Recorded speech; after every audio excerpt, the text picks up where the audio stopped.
چلیے اب ہم تفسیر کی طرف آتے ہیں. جی آیت 92 سے تفسیر. بسم اللہ الرحمن الرحیم. وَلَقَدْ جَاءَكُمْ مُوسَى بِالْبَيِّنَاتِ، اور البتہ تحقیق موسیٰ علیہ السلام تمہارے پاس روشن دلائل لائے. کن کے پاس؟ بنی اسرائیل کے پاس. لیکن پھر بھی تمہارا یہ حال تھا کہ تم نے کیا کیا؟ ثُمَّ اتَّخَذْتُمُ الْعِجْلَ مِن بَعْدِهِ، تم نے موسیٰ علیہ السلام کے جانے کے بعد بچڑے کو معبود بنا لیا. یہ کہاں کا واقعہ ہے؟ کب کا واقعہ ہے؟ صحرائے سینا کا واقعہ ہے. وَأَنْتُمْ ظَالِمُونَ، اور تم ظالم ہو. ظالمون یہاں کیوں کہا گیا ان کو؟ اس لیے کہ انہوں نے شرک کیا تھا، اور ان الشرک لظلم عظیم، بے شک شرک البتہ بہت بڑا ظلم ہے. وَإِذْ أَخَذْنَا مِيثَاقَكُمْ، اور جب ہم نے تم سے پکا وعدہ لیا. اس وعدے کا ذکر پیچھے بھی گزر چکا ہے. کیا وعدہ؟ کہ تم اللہ تعالیٰ کے احکامات کی پابندی کرنا. اور یہ وعدہ کیسے لیا گیا تھا؟ وَرَفَعْنَا فَوْقَكُمُ الطُّورَ، ہم نے تم پر کوہ طور کو بلند کیا تھا. اس وقت ہم نے کہا تھا خُذُوا مَا آتَيْنَاكُمْ بِقُوَّةٍ، جو ہم تمہیں دے رہے ہیں، یعنی جو احکامات، ان کو مضبوطی کے ساتھ پکڑو. وَاسْمَعُوا، اور سنو، کیونکہ سننا پہلا سٹیپ ہے عمل کرنے کا. جس کا سنتے وقت دھیان نہ ہو وہ شخص عمل نہیں کر سکتا، اس کا عمل نہیں بدل سکتا. اسی لیے اللہ تعالیٰ نے صرف یہ نہیں کہا کہ اس کتاب کو پکڑ لو، ان احکامات کو لے لو اور صرف مضبوطی سے پکڑ لو، بلکہ ساتھ ہی کیا فرمایا؟ وَاسْمَعُوا، اور سنو. اس سے ایک اور بات یہ بھی پتہ چلتی ہے کہ قرآن پاک پر یا اللہ کی کتاب پر عمل کرنے کے لیے اسے سننا ضروری ہے. بہت سے لوگوں کو جب یہ کہا جاتا ہے کہ تم قرآن پاک کو سنو، آؤ، یہ سننے کی دعوت دی جاتی، تو وہ کہتے ہیں ہم پڑھ لیں گے، اور وہ اپنے پڑھنے کو کافی سمجھتے ہیں. جبکہ صرف پڑھنے سے بات نہیں بنتی جب تک کہ اس کو سنا نہ جائے. قالو، تو انہوں نے کہا، سمعنا، ہم نے سن لیا. لیکن یہ سننا کیسا تھا؟ سرسری سننا. وَأَسَيْنَا، اور دل میں کیا کہا؟ ماننا تو ہے نہیں، بس کہا جا رہا ہے تو اس لیے سن لیتے ہیں. زبان سے کچھ کہہ رہے تھے کہ ہاں ہاں ٹھیک ہے، سن لیا، جی جی بالکل صحیح فرما رہے ہیں آپ. لیکن اندر سے کیا تھا ان کے؟ کوئی نہیں، ہم نے ماننا کچھ نہیں. کچھ ایسے لوگ بھی ہوتے ہیں نا کہ جب انہیں کچھ کہا جائے تو وقتی طور پر وہ ہاں میں ہاں ملا دیتے ہیں، سر بھی خوب ہلاتے ہیں، لیکن وہ کر کے نہیں دیتے جو ان سے کہا جاتا ہے. وَأُشْرِبُوا فِي قُلُوبِهِمُ الْعِجْلَ، اور ان کے دل پلائے گئے تھے بچڑے کی محبت، یعنی بچڑے کی محبت ان کے دلوں میں رچ بس گئی تھی. ایسا کیوں ہوا؟ بِكُفْرِهِمْ، ان کے کفر کی وجہ سے. یہ کون سا کفر ہے جس کی وجہ سے یہ ہوا ان کے ساتھ؟ یہ ان کا یہی کفر ہے کہ زبان سے کچھ کہہ رہے تھے اور دل میں کچھ اور رکھتے تھے. تو اس سے کیا پتہ چلتا ہے کہ جب تک انسان کسی بات کو دل سے تسلیم نہ کرے تو محض زبان سے اس بات کا اقرار فائدہ نہیں دیتا. زبان سے کہہ بھی دیا لا الہ تو کیا حاصل؟ دل و نگاہ مسلمان نہیں تو کچھ بھی نہیں. اگر کسی شخص کا دل نہیں بدلا، اس کی نگاہ نہیں بدلی، اس کے سوچنے کا انداز نہیں بدلا، تو گویا اس نے کچھ بھی نہیں سنا. اور پھر سزا کے طور پر کیا ہوتا ہے؟ یعنی جب دین کی بات، اللہ کی بات دل میں اثر نہ کرے تو پھر سزا کیسے ملتی ہے؟ کہ اس غفلت کی وجہ سے انسان کا دل اور چیزوں میں منہمک ہو جاتا ہے. پھر دوسری چیزوں کی محبت دل پہ ایسی چھا جاتی ہے کہ اللہ تعالیٰ کی اطاعت کرنا مشکل ہو جاتا ہے. ان کے ساتھ بھی کچھ ایسا ہی ہوا. قُلْ بِئْسَ مَا يَأْمُرُكُمْ بِهِ إِيمَانُكُمْ إِن كُنتُم مُؤْمِنِينَ، کہہ دیجئے کہ تمہارا ایمان تمہیں کتنی بری چیز کی دعوت دیتا ہے، تمہیں کتنی بری چیز کا حکم دیتا ہے. اگر تم مومن ہو تو یہ کیسا ایمان ہے؟ کیونکہ یہ اپنے ایمان کا بڑا دعویٰ کرتے تھے، اپنے آپ کو بہت پکے مومن سمجھتے تھے. تو ان سے کہا جا رہا ہے کہ اگر واقعی تم مومن ہو تو تمہارا ایمان کیسا ایمان ہے جو تمہیں اللہ تعالی کی اطاعت کی بجائے اس کی نافرمانی سکھا رہا ہے. زبان سے تم کہتے ہو ہم مومن ہیں، دل تمہارے بچڑے کی محبت میں مبتلا ہے. اللہ کی اطاعت کا دعویٰ صرف زبان سے ہے اور دل میں تمہارے نافرمانی کی بات ہے. تو یہ کس قسم کا ایمان ہے؟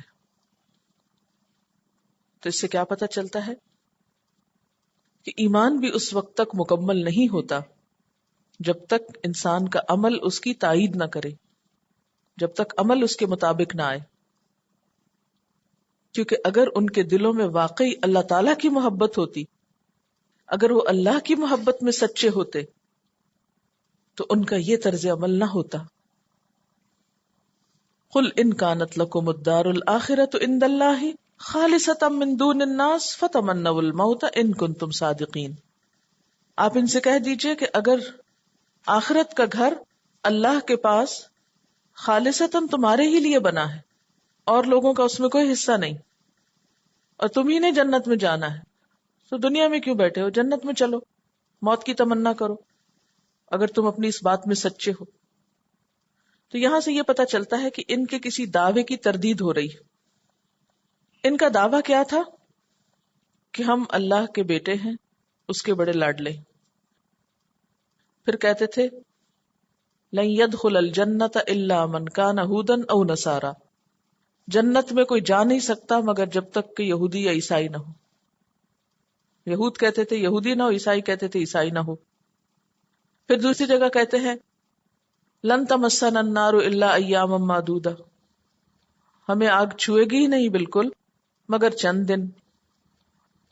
اور یہ کہ ہم تو بہت چنے ہوئے لوگ ہیں اور جنت ہمارے ہی لیے بنی ہے. تو اس پر انہیں کہا جا رہا ہے اگر تم اپنی اس بات میں سچے ہو کہ واقعی جنت تمہارے لیے ہے اور آخرت کا گھر تمہارے ہی لیے خاص ہے اور کسی کا اس میں کوئی حصہ نہیں، تو پھر تم موت کی تمنا کرو، موت کی آرزو کرو، موت کی خواہش کرو. یہاں ایک طرح سے یہود کو دعوت مباہلہ دی جا رہی. عبداللہ بن عباس کہتے ہیں کہ اگر اس موقع پر یہ لوگ موت کی تمنا کرتے یا موت کی دعا کرتے تو ان میں سے ایک زمین پر نہ بچتا.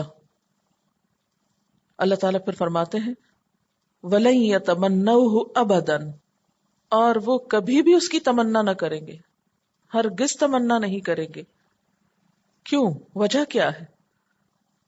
ایک طرف تو کہتے ہیں جنت ہمارے لیے، اور جنت میں جانے کے لیے کیا ضروری ہے؟ مرنا ضروری ہے. لیکن یہ مرنا بھی نہیں چاہتے.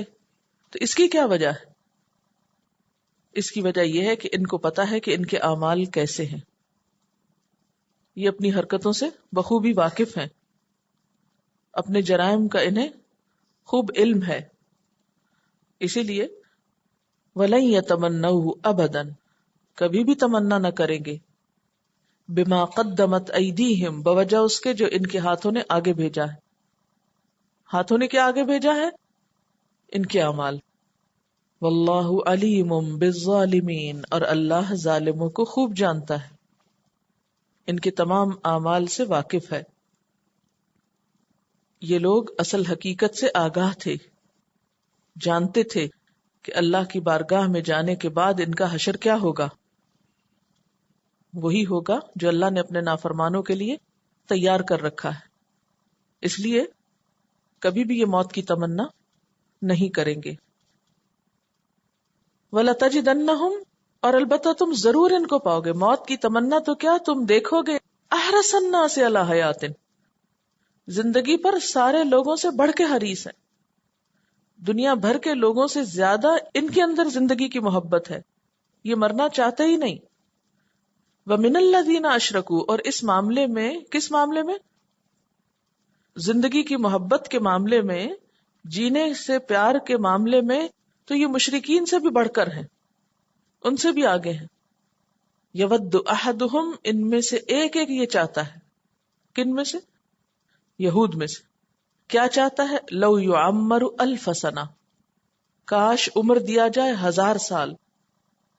ان میں سے تو ایک ایک کی تمنا یہ ہے کہ 1000 سال جیے. اللہ تعالیٰ فرماتے ہیں زندگی کا کیا فائدہ؟ وما هو بمزحزحه من العذاب ان يعمر. لمبی عمر 1000 سال مل جانا بہرحال اسے عذاب سے نہیں بچا سکتا. اگر یہ 1000 سال بھی جیے تو بالآخر ان کا انجام تو آگ ہے. اس سے یہ بات پتہ چلتی ہے کہ انسان کو اگر لمبی عمر ملے اور وہ غلط کام کرے تو بھی اس کی نجات نہیں ہو سکتی کہ وہ دنیا میں بہت دن جی کر آیا ہے. دنیا میں اچھے کام کرنے کا نتیجہ ہی آخرت کی نجات ہو سکتی ہے. واللہ بصیر بما یعملون. اور اللہ تعالیٰ خوب دیکھ رہا ہے جو کچھ یہ عمل کر رہے ہیں. یہاں ایک سوال پیدا ہوتا ہے اور وہ یہ کہ کیا موت کی تمنا کرنا جائز ہے؟ ان سے کیوں کہا جا رہا ہے کہ موت کی تمنا کرو؟ اور کیا ہم سب کو موت کی تمنا کرنے کی اجازت ہے؟ نہیں. اس سے منع کیا گیا ہے کہ موت کی تمنا نہ کرو، کیونکہ زندگی کی نعمت صرف ایک ہی دفعہ انسان کو ملتی ہے اور یہ بہت قیمتی وقت ہے. اس میں ہمیں ایسے کام کرنے ہیں کہ جس سے ہماری ہمیشہ کی زندگی سنور جائے. ایک ایک دن اور ایک ایک گھنٹہ بہت قیمتی ہے، اسے بیکار بے مقصد فضول چیزوں میں گنوانا نہیں چاہیے. اور اگر زندگی میں کوئی پریشانیاں یا تکلیفیں یا مصیبتیں آئیں تو موت نہیں مانگنی چاہیے. ہاں، موت کا ذکر کرنا درست ہے، جسے نبی صلی اللہ علیہ وسلم نے فرمایا اکثروا ذکر ہاضم اللذات. لذتوں کو توڑنے والی چیز موت، اس کا ذکر کثرت سے کیا کرو. ہاں، صرف ایک صورت میں موت کی تمنا جائز ہے، جب انسان کے ایمان جانے کا اندیشہ ہو. یعنی جب ایسے حالات ہو کہ ایمان ہی جانے کو ہو تو پھر اور بات ہے، ورنہ عام حالات میں نہیں. یعنی ایک شخص جو زندگی سے بہت مایوس ہو جائے اور اس کے ایمان کا اندیشہ ہو اور اس کی بہت پریشان کن صورتحال ہو تو اس وقت وہ دعا مانگ سکتا ہے اللہم احینی ما کانت الحیات خیرا لی وتوفنی اذا کانت الوفات خیرا لی. اللہ مجھ کو زندہ رکھ جب تک کہ زندگی میرے حق میں بہتر ہے، اور مجھے موت دے جب موت میرے حق میں بہتر ہو. یعنی صرف اس صورت میں دعا جائز ہے جب زندگی سے بڑھ کر موت میں فائدہ ہو. ادروائز زندگی اللہ کی نعمت ہے، اسے ختم کرنے کے بارے میں نہیں سوچنا چاہیے. جب موت کی تمنا کی اجازت نہیں تو خود کو مارنے کی اجازت کہاں سے ہو سکتی؟ اسی لیے خودکشی کو حرام قرار دیا گیا. یہ زندگی ہماری نہیں ہے، یہ اللہ کی امانت ہے ہمارے پاس اچھے کاموں میں استعمال کرنے کے لیے. تو بہرحال یہاں یہود کے طرز عمل پہ تبصرہ ہے کہ ان کے اندر اللہ کی نافرمانی ہے، کفر ہے، شرک ہے اور زندگی کی محبت ہے، اور آخرت کے بارے میں ان کے عقائد جو ہیں وہ درست نہیں ہیں. پھر آگے ایک اور مضمون شروع ہو رہا ہے. واقعہ کچھ یوں ہے کہ چند یہودی علماء، جن میں سے ایک کا نام ابن سوریہ تھا، ابن اور سواد واو رے یہ الف سوریہ، وہ نبی صلی اللہ علیہ وسلم کے پاس آئے اور کچھ سوال پیش کیے اور کہا کہ اگر آپ نے ہمارے ان سوالوں کا جواب دے دیا تو ہم آپ پر ایمان لے آئیں گے، کیونکہ نبی کے سوا کوئی بھی شخص ان سوالوں کے جواب دے نہیں سکتا. آپ صلی اللہ علیہ وسلم نے ان کے سوالوں کے جواب دیے. پھر انہوں نے پوچھا کہ یہ جواب آپ کو کیسے پتا چلے؟ تو آپ نے فرمایا کہ میرے پاس جبریل فرشتہ آتا ہے، اس نے ابھی ابھی مجھے آ کر ان سوالوں کے جواب بتائے ہیں. اس پر کہنے لگے اچھا جبریل آپ کے پاس آتا ہے، لہٰذا ہم تو آپ کی کوئی بات نہیں مانیں گے. یعنی پہلے کیا شرط لگائی؟ اگر آپ ہمارے سوالوں کے جواب دے دیں تو ہم مان جائیں گے. جب سوالوں کے جواب مل گئے تو کہا کس نے بتایا آپ کو؟ جب آپ نے فرمایا کہ جبریل لایا ہے، نہیں پھر نہیں ہم مانیں گے. کیوں؟ اس لیے کہ جبریل تو ہمارا بڑا دشمن ہے. کیوں بھئی دشمن کیوں ہے تمہارا؟ ایک وجہ یہ ہے کہ وہ پچھلی ہماری جو قومیں تھیں ان پہ عذاب لاتا تھا. دوسرا یہ کہ یہ وحی محمد صلی اللہ علیہ وسلم پر کیوں لے کر آیا، عربوں میں کیوں آ گئی نبوت، اسے یہ وحی ہمارے پاس لانی چاہیے تھی. تو جبریل کی بات تو ہم نہیں مانیں گے. اللہ تعالیٰ فرماتے ہیں ان کی ان کٹ حجتیوں پر، قل من کان عدوا لجبریل، انہیں بتا دیجئے کہ جو بھی جبریل کا دشمن ہے، فإنہ نزلہ علی قلبک بإذن اللہ، تو اس نے تو یہ قرآن، یہ کتاب، یہ وحی آپ کے قلب مبارک پر اللہ کے اذن سے اتاری ہے. یہ ان کی اپنی مرضی یا ان کا اپنا فیصلہ نہیں. یعنی انہیں اعتراض تھا نا کہ آپ کے پاس کیوں وحی آ گئی، کہا یہ تو اللہ کے اذن سے آئی، جبریل کا تو اس میں کوئی قصور نہیں، یہ تو اللہ تعالیٰ کا فیصلہ ہے. اور پھر ناراضگی کس بات کی ہے؟ جو کتاب یا جو بات وہ لایا ہے دیکھو تو وہ ہے کیا، مصدقا لما بین یدی، وہ تمہاری کتابوں کی تصدیق کرنے والی ہے.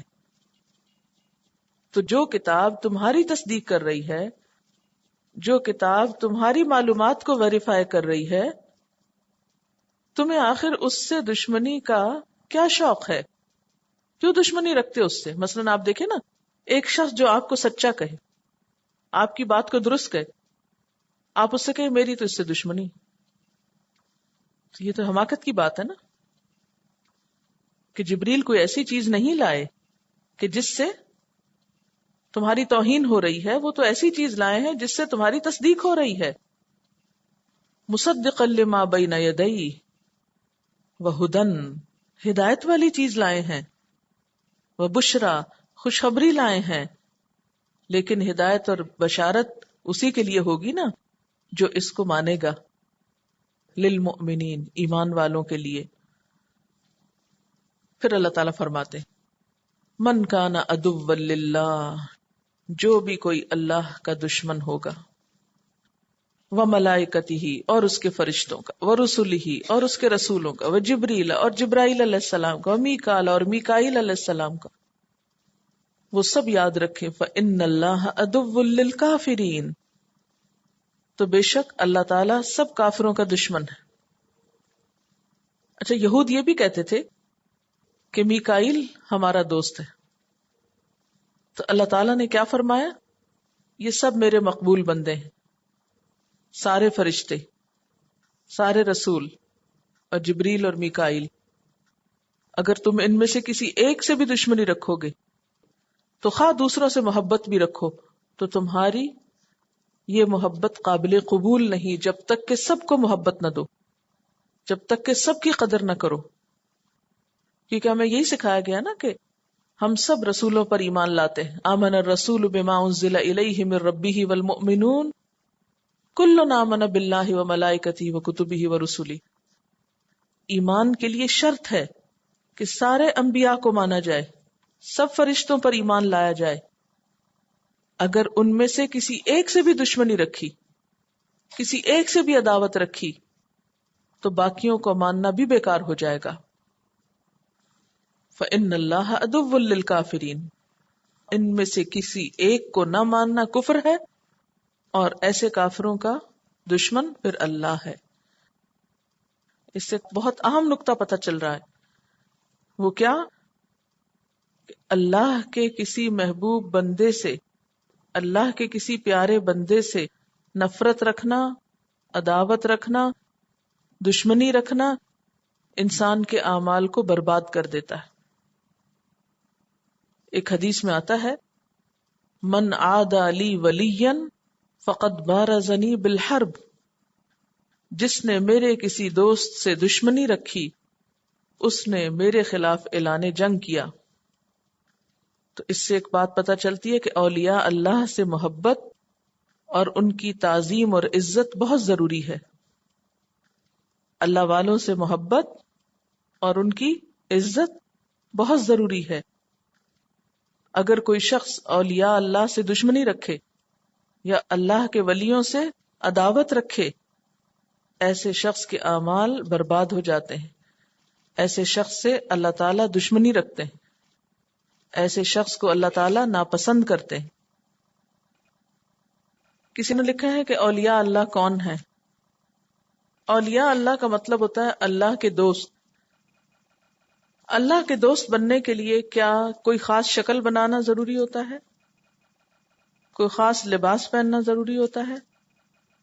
کوئی خاص قسم کا کھانا کھانا ضروری ہوتا ہے؟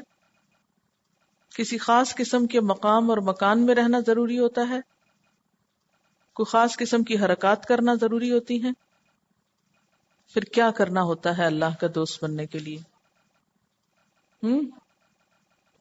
دوست کون ہوتا ہے کسی کا؟ دوستی کی کیا علامت ہوتی؟ جب آپ کسی کو اپنا دوست کہتے ہیں تو سب سے پہلے چیز یہ ہوتی ہے کہ آپ کے دل میں اس کی یاد ہوتی، آپ اس کو یاد کرتے ہیں نا. پھر زبان سے اس کا نام لیتے ہیں نا. پھر اس کی پسند کے کام کرتے ہیں.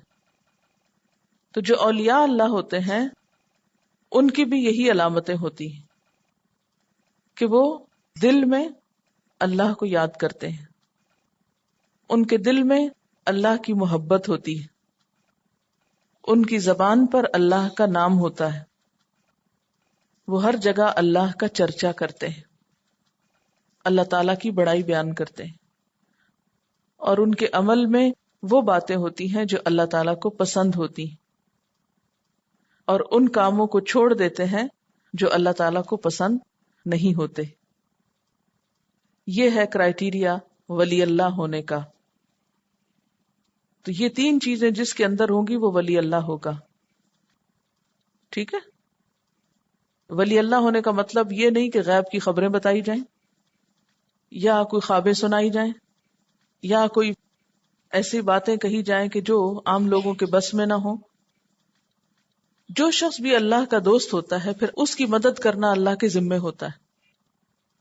ظاہر ہے آپ اللہ کو یاد کرتے ہیں تو اللہ تعالیٰ نے کیا فرمایا؟ فَاذْكُرُونِي أَذْكُرْكُمْ، تم مجھے یاد کرو میں تمہیں یاد کروں گا. جو اللہ کو راضی کرے گا رضی اللہ عنہم ورضوا عنہ، اللہ اس سے راضی ہو جائے گا. اور جس سے اللہ راضی ہو جائے، جس سے اللہ محبت کرے، پھر اس کے کام سنوارنا، اس کی مدد کرنا اللہ کے ذمے ہوتا ہے. پھر ایسے لوگوں سے جو اللہ کی بات بتانے والے ہوں، اللہ کی محبت بندوں کے دلوں میں بھی ڈالنے والے ہوں، ان سے پھر نفرت رکھنا، عداوت رکھنا، ان کو برا بھلا کہنا، یہ اللہ تعالیٰ کو ناراض کرنے والے کام ہوتے ہیں. ٹھیک ہے؟ سمجھ آ گئی؟ آپ بن سکتے ہیں اللہ کے ولی کے نہیں؟ وَلَقَدْ أَنزَلْنَا، اور البتہ تحقیق اتاری ہم نے، الیک آپ کی طرف، آیات بینات، روشن آیات، واضح آیات. الیک سے مراد یہاں کون ہے؟ حضور صلی اللہ علیہ وسلم. آپ کی طرف ہم نے روشن آیات اتاری ہیں، واضح آیات اتاری ہیں. کس لیے اتاری؟ تاکہ ان کو سمجھا جائے، ان پہ عمل کیا جائے. لیکن کچھ لوگ ان کو نہیں مانتے، کچھ لوگ ان سے فائدہ نہیں اٹھاتے. تو ایسے لوگوں کے بارے میں کیا کہا گیا؟ وَمَا يَكْفُرُ بِهَا إِلَّا الْفَاسِقُونَ، نہیں انکار کرتے ان آیات کا مگر فاسق لوگ. پیچھے بھی آپ پڑھ چکے نا فاسقوں کا عمل. کیا کرتے ہیں فاسق؟ اللہ کی نافرمانی کرتے ہیں. تو یہاں بتایا یہ جا رہا ہے کہ نبی صلی اللہ علیہ وسلم پر جو کتاب آئی ہے یہ ایسی نہیں کہ جو سمجھ میں نہ آئے، یہ سب کو سمجھ میں آتی ہے، بالکل روشن ہے، واضح ہے، کلیئر ہے. لیکن کچھ لوگ پھر بھی نہیں مانتے، سمجھنے کے باوجود انکار کرتے ہیں. اچھا کیوں کرتے ہیں؟ کیونکہ عمل نہیں کرنا چاہتے. فاسق کون ہوتا ہے؟ جو عمل کی حد سے باہر نکلے. فرمایا کہ جو عمل نہیں کرنا چاہتے نا وہ اس کا انکار ہی کر دیتے ہیں. أَوَكُلَّمَا عَاهَدُوا عَهْدًا نَبَذَهُ فَرِيقٌ مِّنْهُمْ بَلْ أَكْثَرُهُمْ لَا يُؤْمِنُونَ. کیا ایسا نہیں ہوا کہ جب بھی انہوں نے کوئی عہد کیا، پیچھے ہے نا میثاق اور عہد کی باتیں، اور پھر ان کا رویہ، فرمایا جب بھی انہوں نے کوئی ایسا وعدہ کیا تو انہوں نے اس کو نبھایا نہیں.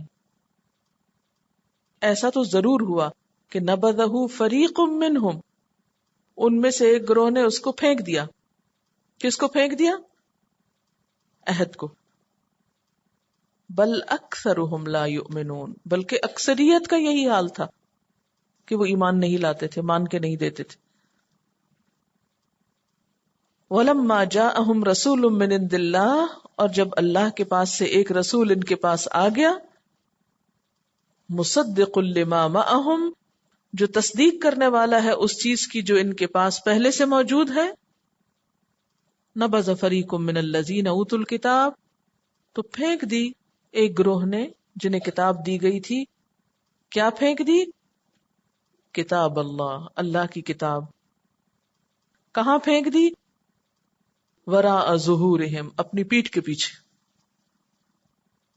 اور اس طرح بھلا دیا اس کو کأنہم لا یعلمون، گویا کہ وہ جانتے ہی نہ ہو، انہیں پتہ ہی نہ ہو کہ کتاب کہاں ہے اور کیا ہے اس میں. تو کتاب کو پیٹھ پیچھے رکھنے کا اصل مطلب کیا ہوتا ہے؟ اس کو بھلا دینا، اگنور کر دینا. آپ کو جو کام نہیں کرنا ہوتا آپ کیا کرتے ہیں؟ اس کو، جس چیز کی اہمیت آپ کے ہاں نہیں ہوتی اس کو پیچھے پھینک دیتے. تو ان لوگوں نے بھی کیا کیا؟ اللہ کی کتاب کو بھلا دیا. یعنی پھینکنے سے مراد ایسا نہیں کہ نعوذ باللہ یہ مثلاً یہ کتاب ہے تو انہوں نے یوں کر کے پیچھے پھینک دی، یہ مطلب نہیں ہے. پیچھے ڈال دیا سے مراد کیا ہے؟ تاکہ نظر ہی نہ آئے. جس چیز کی امپورٹنس ہوتی ہے وہ کہاں ہوتی ہے؟ آنکھوں کے سامنے. اور جو چیز غیر اہم ہوتی ہے وہ کہاں رکھ دی جاتی ہے؟ پیچھے. اسے پیچھے کر دو. یا پیچھے سے مراد یہ بھی ہوتا ہے کہ جیسے ایک طرف کر دینا. اور کتاب کو پھینک کے کیسے ہو گئے؟ کأنہم لا یعلمون، گویا کہ وہ جانتے ہی نہ ہو، گویا کہ انہیں پتہ ہی نہ ہو. کس چیز کا نہ پتہ ہو؟ کہ کوئی کتاب بھی ہے. ان کی زندگیوں سے کتاب اس طرح الگ ہو گئی کہ انہیں اس کا کچھ بھی علم نہ رہا. آج ہمارا حال کیا ہے؟ ہم نے بھی تو اللہ کی کتاب کو سب سے پیچھے کر دیا، پیچھے ہٹا دیا، اور دوسری کتابیں لا کے ہر جگہ سجا دی. انہی میں زندگی گزر رہی. یہ نقطہ بہت اہم ہے کہ انہوں نے اللہ کی کتاب کو اپنی پیٹھ پیچھے پھینک دیا. آپ ذرا الفاظ پہ غور کیجئے. نبذ فریق من الذین اوتوا الکتاب کتاب اللہ وراء ظہورہم، اہل کتاب کے ایک گروہ نے اللہ کی کتاب کو، نبذہ کا کیا لفظی معنی پڑا؟ اپنے روٹ میں کیا معنی پڑا؟ پھینک دینا، غیر اہم سمجھ کر کہیں ڈال دینا. کہاں پھینک دیا؟ وراء ظہورہم، اپنی پیٹھ پیچھے پھینک دیا. اس کا یہ مطلب نہیں کہ کتاب انہوں نے آگے رکھنے کی وجہ فزیکلی پیچھے رکھ دی. ایسے پھینکا، اس کی قرآن خود وضاحت کر رہا ہے کأنہم لا یعلم، گویا وہ اس کو پہچانتے ہی نہ ہو یہ کیا چیز ہے، پہچانتے ہی نہ ہو. سمپل ورڈز میں کیا ہے؟ کتاب کو غیر اہم سمجھا، اس کو بعد میں کر دیا. کوئی چیز پیچھے کر دیتے ہم، اس کا کیا مطلب ہے؟ اجے بعد میں دیکھیں گے، اور پھر دیکھیں گے، بعد میں پڑھ لیں گے، پھر کبھی پڑھ لیں گے. اور پھر جو چیز بعد میں ہوتی ہے وہ کب ہوتی ہے؟ کبھی بھی نہیں ہوتی. مثلا اس وقت یہ 2 فائلز ہیں میرے سامنے، ایک کو میں آگے رکھ رہی ہوں اور ایک کو پیچھے رکھ رہی ہوں. یہ میرے آگے اور یہ پیچھے. آگے والی کو آگے میں نے کیوں رکھا ہے؟ اس کی مجھے ضرورت ہے، یہ میری پرائرٹی ہے. اور اس کو پیچھے کیوں کیا؟ یہ سیکنڈری ہے، جب ضرورت ہوگی تو پھر اس کو لے لوں گی. اب آپ دیکھیے کہ اس دور کے یہود نے، اور یہود کی سب باتیں اس لیے کی جا رہی کہ ہم اپنے آپ کو وہاں دیکھیں، اور آج کے مسلمانوں نے اللہ کی کتاب کو کہاں رکھا ہوا؟ ویسے وہ بہت لڑائی کرتے ہیں اس بات سے کہ پیٹھ پیچھے نہیں کرو، لیکن لٹرلی انہوں نے اس کو کہاں رکھا ہوا ہے؟ چلیے بہت زیادہ اونچا رکھ دیا، سامنے نہیں رکھا، اوپر رکھ دیا. تو جو چیز سامنے نہ ہو، پیچھے ہو یا اوپر ہو یا نیچے ہو، تو پھر کیا ہے؟ خیر رحم ہے. اچھا یہ تو ایک یعنی فزیکلی ہم اس کو دیکھ رہے ہیں. عملی طور پر ہم سب ذرا دیکھیں اپنی زندگی میں اور اپنے ساتھ اپنے بچوں کی زندگی میں کہ ان کے شیلف پر کتاب اللہ کہاں رکھی ہوئی ہے. آج جا کے اپنے سب بچوں کے شیلف دیکھیں، اس میں ہے. آپ کے بچے جو ماشاءاللہ یونیورسٹیز میں پڑھ رہے ہیں، ڈگریز لے رہے ہیں، پڑھے لکھے بچے، ان پڑھ کی بات نہیں کر رہی میں، اوت الکتاب کی بات کر رہی ہوں، کتاب والوں کی، یعنی لٹریٹ، پڑھے لکھے. آج مسلمانوں میں سے، نان مسلمز کی بات بھی نہیں کر رہی، مسلمانوں میں سے پڑھے لکھے لٹریٹ، بڑی بڑی گھر میں لائبریریاں رکھنے والے، ریڈنگ کے شوقین، پڑھنے والے لوگوں کی شیلف میں قرآن کہاں رکھا ہوا ہے؟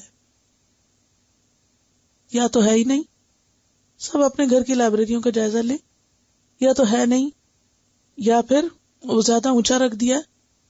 اور اونچی والی شیلف میں کون سی بکس رکھی جاتی ہیں؟ جو کبھی کبھی استعمال ہوں، جس کے لیے اسٹول کی یا سیڑھی کی ضرورت پڑتی ہے اور اس پہ چڑھنے کے لیے، کیونکہ پتا ہوتا ہے یہ پڑھنی کوئی نہیں تو دور بھی ٹھیک ہے. یا ایسے شیلف میں رکھتے ہیں جہاں زیادہ آنا جانا نہ ہو، ایک طرف ہی ٹھیک ہے، پیچھے ہی ٹھیک ہے. یعنی یہ سوال ہے ہم سب سے، کسی اور کی بات نہیں کریں گے، ہم اپنی کریں گے. ہمارے گھروں میں قرآن کس شیلف میں ہے؟ کس جگہ پر ہے؟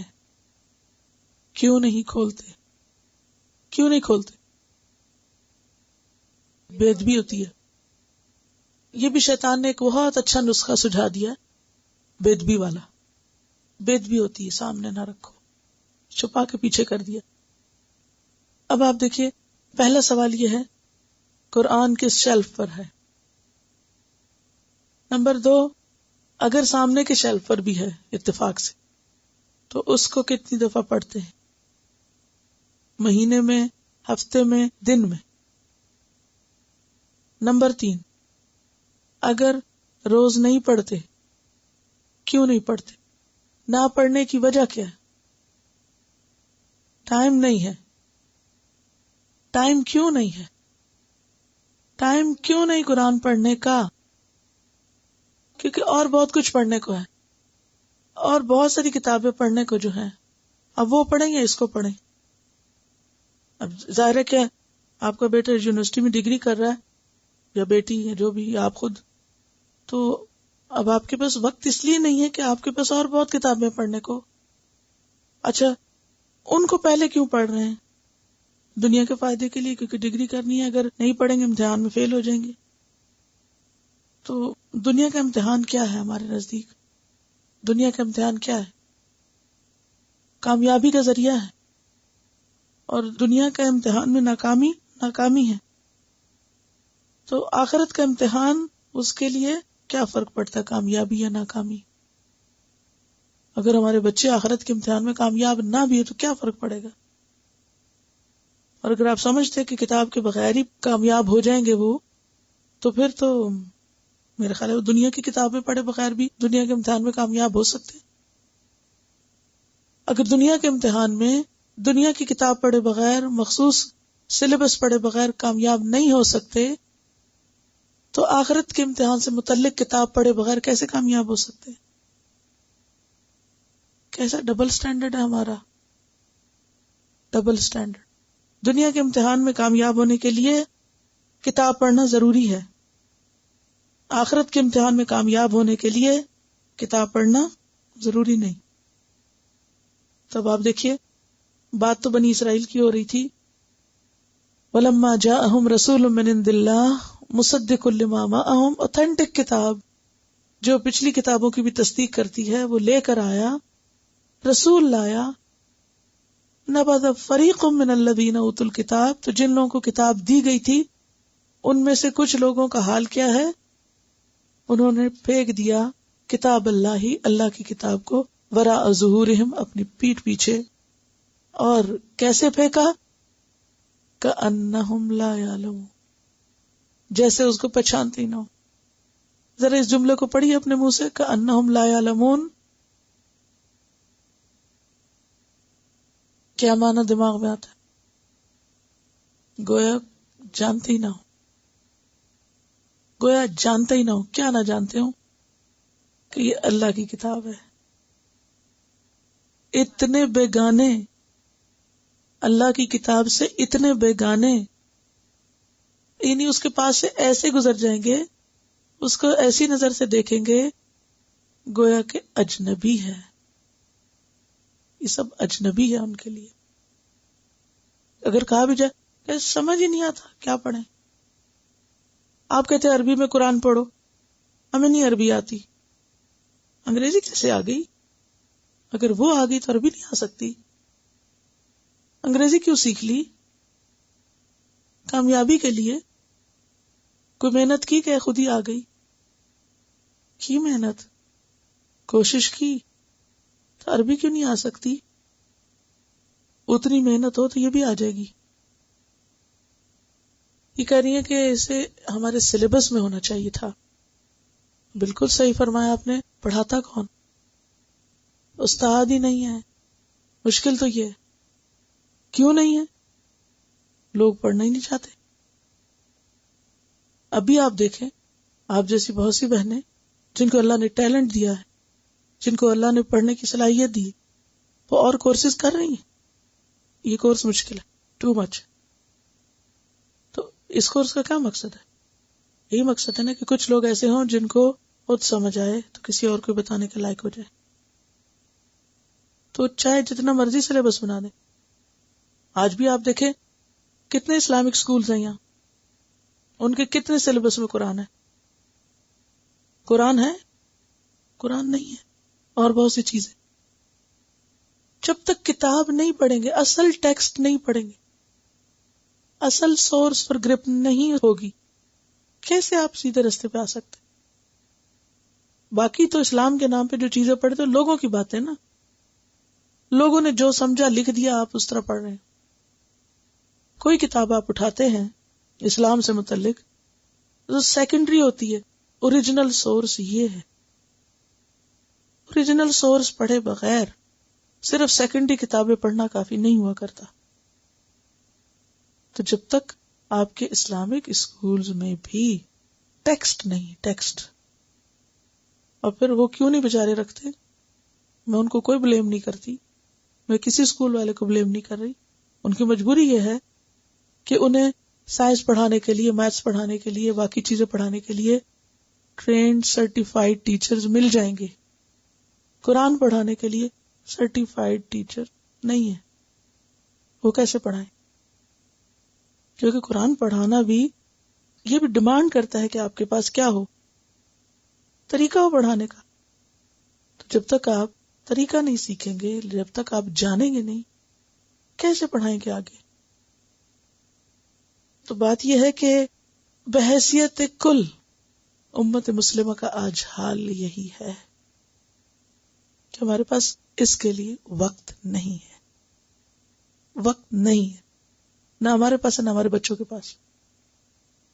یعنی کوئی ایکسکیوز نہیں کہ ہمیں فلاں زبان نہیں آتی اس لیے ہم یہ نہیں پڑھتے. ہمیں سیکھنی چاہیے زبان. پھر اب آپ دیکھیں آپ کے بچے چائنیز سیکھ رہے ہیں، جاپنیز سیکھ رہے ہیں، فرینچ سیکھ رہے ہیں. کیوں سیکھ رہے ہیں؟ جتنی 2-3 زبانیں آتی ہوں گی پلس پوائنٹ ہے. آپ میڈیسن میں ہیں، آپ انجینئرنگ میں ہیں، آپ 7 زبانیں سیکھ رہے ہیں تاکہ اور جگہوں پر بھی جاب کر سکے یا ان کی ریسرچ سے بھی فائدہ اٹھا سکے. تو دنیا کی ترقی کے لیے ہر تکلیف اٹھانا گوارا ہے.